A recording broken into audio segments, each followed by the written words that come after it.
आमे प्रथम किस्ती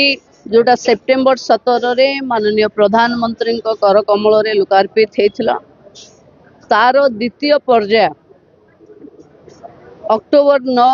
गोपबंधु जयंती दिन लोक माने पुणी महिला खाता को जीव आज बोधे कोटिए ऊर्ध्व रेजिस्ट्रेशन कंप्लीट हम एवं आज जाए जहाँ खबर 32 लाख एमपीसीआई रो क्लीयरेंस अच्छी तेणु आज संध्या सुधा जहाते क्लीयरेंस हम समस्त खाता को सुभद्रा योजना सीधा सीधा 9 तारीख रे माननीय मुख्यमंत्री उपस्थित रही आपको लोकार्पित करेंगे। समान दिन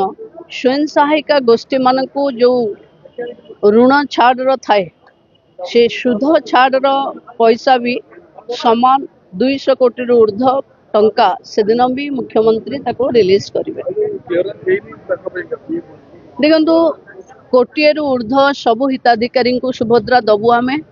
जोटा एमपीसीआई क्लीयरेंस हो न पुणी थे आम कमिटी बसी पुणी गाँव को आसवाक पड़ो पुणी थे केमती कौन कमी अच्छी कौन कले से माने एलिजिबल हेबे करने को पड़ो डिसेम्बर पूर्व समस्त हिताधिकारी पाखे सुभद्रा पहुंची सारी देखो आम समस्त बैंक को भी अनुरोध करूँ जो माने हिताधिकारी तांको भी अनुरोध करुचु कि रही रही कले कारण एमपीसीआई ता बैंक रे माने खाता देखा जाउचंती एवं आज जेहेतु गोटे टंका आसबार अच्छी समस्त अकाउंट को तेणु मोबाइल जार लिंक नथिबो मेसेज न आसीबो तेणु उत्कंठा बढ़ुची